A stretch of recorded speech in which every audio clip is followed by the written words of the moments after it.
ప్రస్తుతం సామాన్యుడికి చుక్క పెట్రోల్ దొరకాలంటే యుద్ధం చేయాల్సి వస్తుంది. బంకుల వద్ద కిలోమీటర్ల మేర క్యూలు ఎప్పుడు అయిపోతుందో తెలియక వాహనదారులు భయపడుతున్నారు.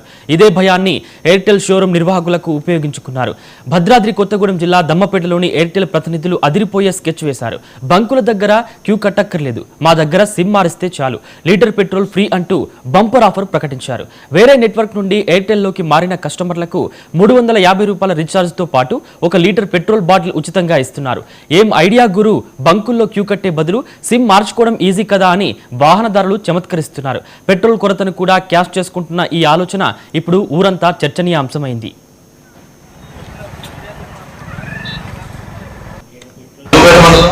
మండల కేంద్రంలో ఎయిర్టెల్ ఆఫీస్ ఓపెనింగ్ చేసిన సందర్భంగా నిన్న మీ దగ్గర ఉన్న వేరే ఏదైనా నెట్వర్క్ నుంచి ఎయిర్టెల్లోకి మారినట్లయితే లీటర్ పెట్రోల్ అలాగే ఒక 4 రోజుల బ్యాలెన్స్ కూడా ఫ్రీ అవ్వడం జరిగింది. ఎయిర్టెల్ ఆఫీస్ దమ్మపేటలో ఇంకొంచెం మంచి సేవలను అందించడం కోసం ఎయిర్టెల్ ఆఫీస్ని ఓపెన్ చేస్తాం. ఇది అందరికీ పబ్లిసిటీ అవ్వడం కోసం నిన్న పెట్రోల్ కూడా ఆఫర్ చేయడం జరిగింది.